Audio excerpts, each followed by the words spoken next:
All right, so Joe Rogan has been in a lot of controversy recently because people thought he endorsed RFK Jr. on his podcast the other day, which upset a lot of Donald Trump fans and even Trump himself. He responded to it and he was not happy.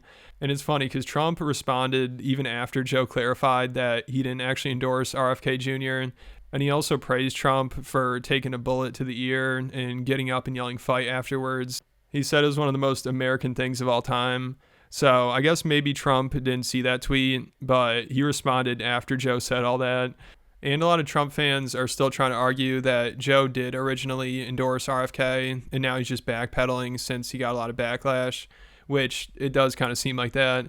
But also, it's just crazy that people were this surprised that Joe would endorse RFK. I mean, people are acting like this just came out of nowhere and they're blindsided by it. But I mean, last election, Joe endorsed Bernie Sanders and had him on his podcast. And he's also had RFK on his podcast. And he's made it clear he's a big fan. And he's made it clear he never wanted to have Trump on his podcast, unless it was a debate. I think he said he might do that. But Joe not endorsing Donald Trump shouldn't be that big of a surprise to everybody. So this is exactly what Joe had to say about RFK. That's politics. They do it on the left. They do it on the right. They gaslight you. They manipulate you. They promote narratives.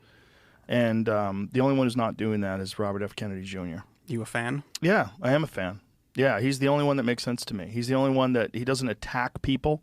He attacks actions and ideas, but he's much more reasonable and intelligent. I mean, the guy was an environmental attorney and cleaned up the East River.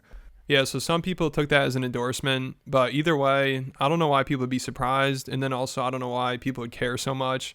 Like, I don't think anybody cared this much the other two times Trump ran, and Trump was able to get elected without Joe's support the first time. And even though Joe says he doesn't want to help Trump, his podcast definitely does. I mean, if he's talking about politics, I'd say probably 80% of the time he's bashing Democrats. So you'd think Trump fans would just be happy with that, because overall Joe definitely helps the movement. You know, like if you want Trump to win, it's just not a smart idea to start attacking Joe Rogan for this. And it makes people kind of seem a little worried. You know, this doesn't really show confidence that people are getting this worked up about it. Like, there's this popular right-wing Twitter account, Catturd, and he started going off on Joe after he thought Joe endorsed RFK. And that's also what's embarrassing is Joe said it wasn't even an endorsement. Like, people got this upset over Joe saying he just likes somebody. So it's just not a good look. But Catturd, he was emotional about it, which is funny because he's usually making fun of people who are crying about Joe Rogan. Like, before all this, he's had tweets where he said, "Dear leftists, Joe Rogan can say whatever he wants on his podcast, and there's absolutely nothing you can do about it but cry." And now what is he doing? Crying about Joe Rogan because he might have endorsed RFK. This is what he said. "So I've never been a Rogan fan, can't stand him. Yes, he has a popular podcast, but I've always thought he was absolutely politically dumb. He's great at figuring things out 2 years after we do. What a legend. So did it surprise me when he endorsed idiot RFK Jr. today?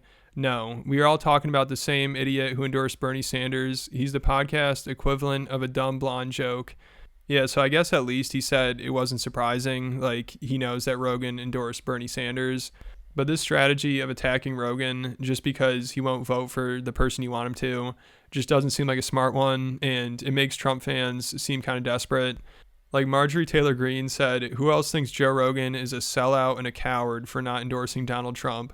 And that's one of the funniest criticisms. I saw a lot of people calling him a coward, like he's scared to endorse Donald. You know, he would actually vote for him and endorse him, but he's scared that people will try to cancel him again or something.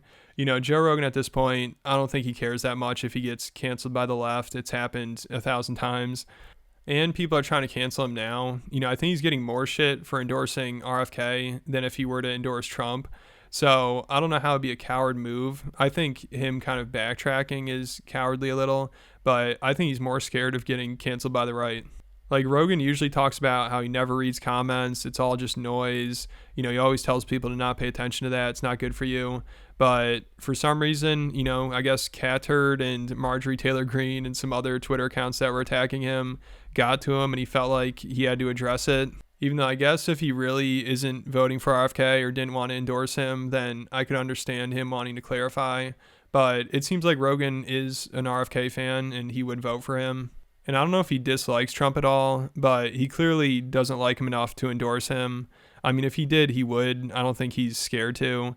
Like, I think if DeSantis were the nominee, Rogan might have endorsed him. I mean, he was pretty high on him at one point, but it just seems like he's not really into Trump. Even though on his podcast, I don't know if he ever really says anything bad about him. And in his response tweet, he praised him, but it was because he was kind of forced to.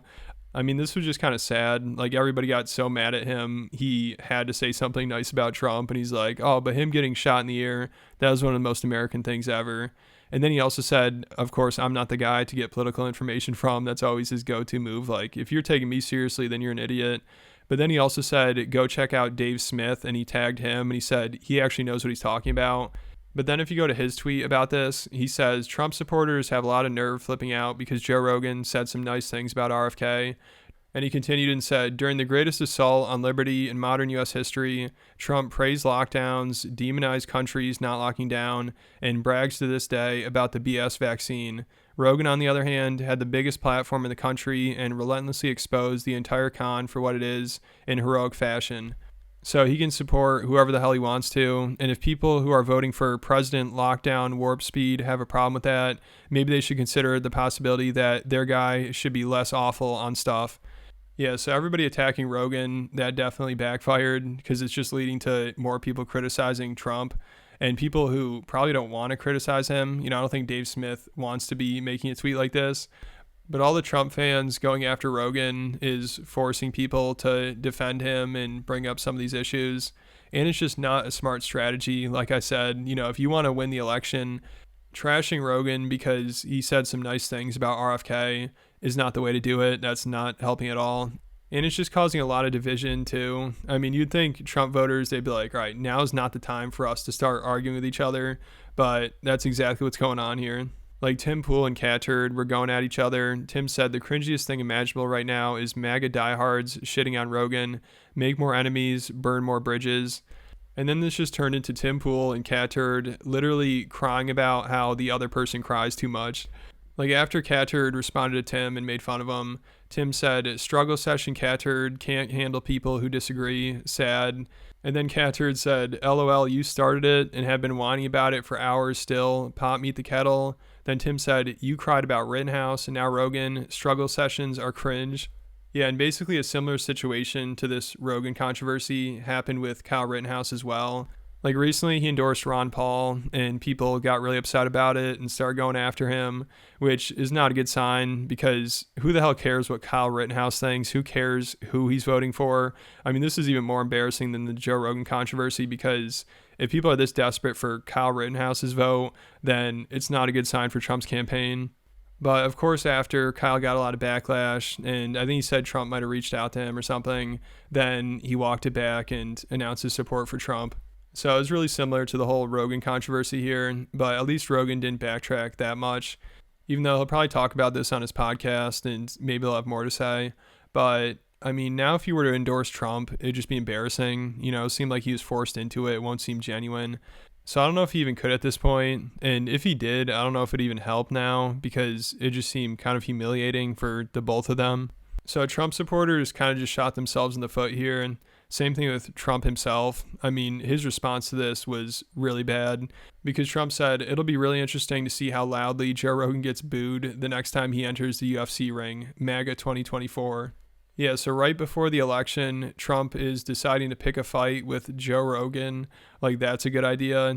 And this just doesn't make Trump look very confident. You know, just because Rogan said something nice about RFK, Trump is basically telling UFC fans to boo him at the next event.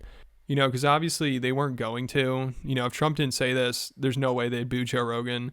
And still, I don't think they will. But if Trump is at the event, maybe, I don't know, that could be really interesting. But either way, somebody should have told Trump not to post this. I mean, a lot of people are talking about how this is a bad look. But you could tell they don't want to make Trump look too bad. So they're mostly blaming it on his advisors and saying he needs to fire whoever told him this was a good idea. But, I mean, obviously Trump thought this was a good idea. So this whole thing that shouldn't even really have been big news to begin with turned out to just be a complete mess. And there's one other thing I want to talk about because this was hilarious. I guess Tim Pool, he said he wanted to troll the haters. So he put out a tweet where he said, okay, I'm voting for RFK Jr. now. And RFK thought he was being serious and responded and said, I'm so grateful to you, Tim, for your confidence in me, but most of all, your steadfast defense of the Constitution and relentless love for our country. And then Tim responded and he's like, oh shit, I screwed up big time. This was just a joke. I'm voting for Trump. So this whole thing just turned out to be a shit show, but let me know what you guys think about it, and then make sure you check out my Patreon account if you want to hear about some of Joe Rogan's most awkward podcasts or cringiest that most people aren't familiar with, or if you want to hear about the downfall of Milo Yiannopoulos. There's just a lot of extra stuff, probably over 90 videos, so if you want extra content, you want to help support the channel, make sure you check it out, put a link in the description.